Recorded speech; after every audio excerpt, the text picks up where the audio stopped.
kulanti wanaagsan daawadayaasha qiimaha iyo qaayaha inaga mudan halkan waa muuqbaahiyaha caalamiga Native Somali TV kuna soo dhawaada wararkii ugu dambeeyay Soomaalida iyo caalamka ee 24 saac la soo gudbay akhbaaraadka ugu doorroona waxaa ka mid ah golaha wasiirada cusub ee Jubbaland oo maanta la dhaariyay ra'iisul wasaare Roble oo maanta tagay magaalada Jowhar wariyaal lagu eedeeyay inay faafiyeen warar been abuur ah oo lagu xiray dalka Myanmar iyo qaramada midoobay oo sheegtay in 100,000 oo Falastiiniyiin ah ay u baahan yihiin gargaar caafimaad oo degdeg ah akhbaaraadkaasi iyo kuwa kale oo fidsan goor u diyaar garooba maalinimadu waa Khamiis taariikhdu milaadiga waxa ay ku beegan tahay 3 bisha Juun sanadka 2021 kuna soo dhawaada akhbaaraadkaasi oo fidsan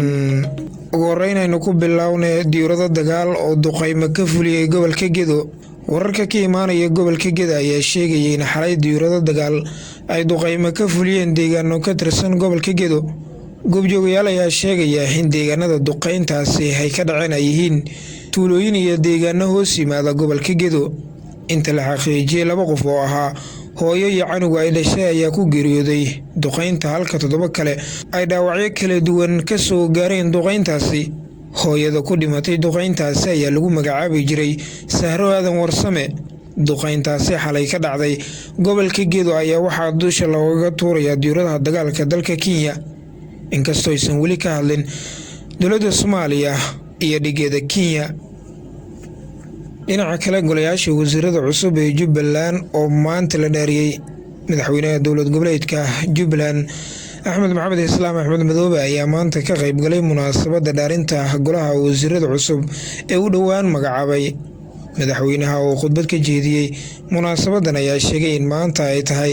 maalin kale oo weyn oo tallaabo loo qaaday in dib u habeyn lagu sameeyo hay'adaha dowladda iyo dowlad wanaagga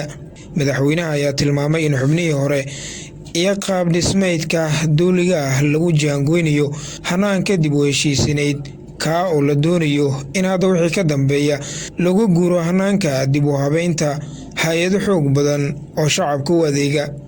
waxa uu madaxweynaha maamulka Jubbaland uu intaa ku daray in burburka dalka ka jira saameyntiisa ay ka jirto meelo badan oo Jubbaland ay ka mid tahay isla mar ahaantaasina qabyaaladu ay wax walba ka horeyso lagana kalsooni badan yahay danta guud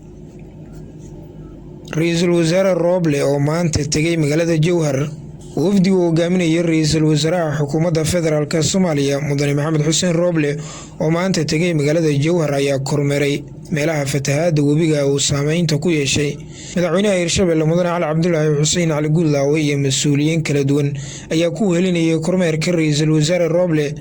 magaalada Jowhar waxaa si aad ah u saameeyay fatahaada webiga Shabeelle iyadoo deegaano badan ay dadka ka barakaceen sidoo kalena dalagyada beerihii ay tabcadeen ay biyuhu baabiyeen wafdiga ra'iisul wasaaraha ee maanta tagay magaalada Jowhar waxaa ka mid ahaa xubno ka tirsan golihiisa wasiirada xildhibaano iyo mas'uuliyiin kale iyadoo ra'iisul wasaaraha uu korgalay xaaladda dhabta ah ee ka jirta Hirshabelle gaar ahaan Jowhar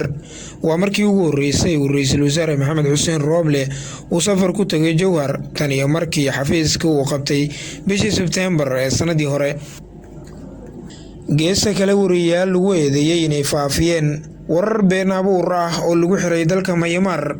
maxkamadda militariga ku taala dalka Myanmar ayaa xukun xabsi ah ku riday 2 wariye oo lagu eedeeyay inay faafiyeen warar been abuur oo ku saabsan bandowga la geliyay dalkaasi maxkamadda militariga oo ku taala koonfurta dalkaasi ayaa wariyaashani ku xukuntay meel 2 sano oo xabsi ah dalka Myanmar ayaa xiisad ka taagnayd tan iyo 1 bishii Febraayo ee horaantii sanadkan markaas oo ay wadankaasi afgembi kula wareegeen ciidamada militariga hoggaanka militari ayaa sidoo kale xabsi guri ka dhigay hogaamiyaashii siyaasadeed ee dalkaasi Myanmar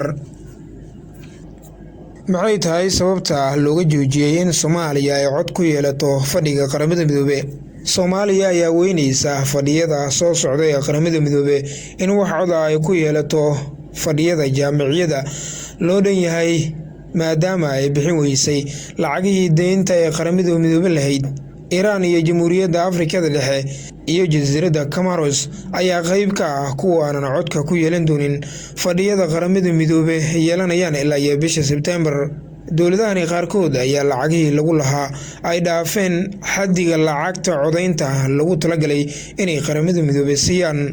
wadamadan ayaa lagu leeyahay deyn min 2 sano ah halka kuwa kalena ay intaa ka badan yihiin.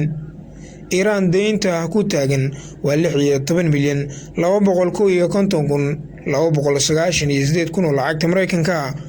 halka Jamhuuriyadda Afrika Dhexe lagu leeyahay 29,393 doolarka Mareykanka.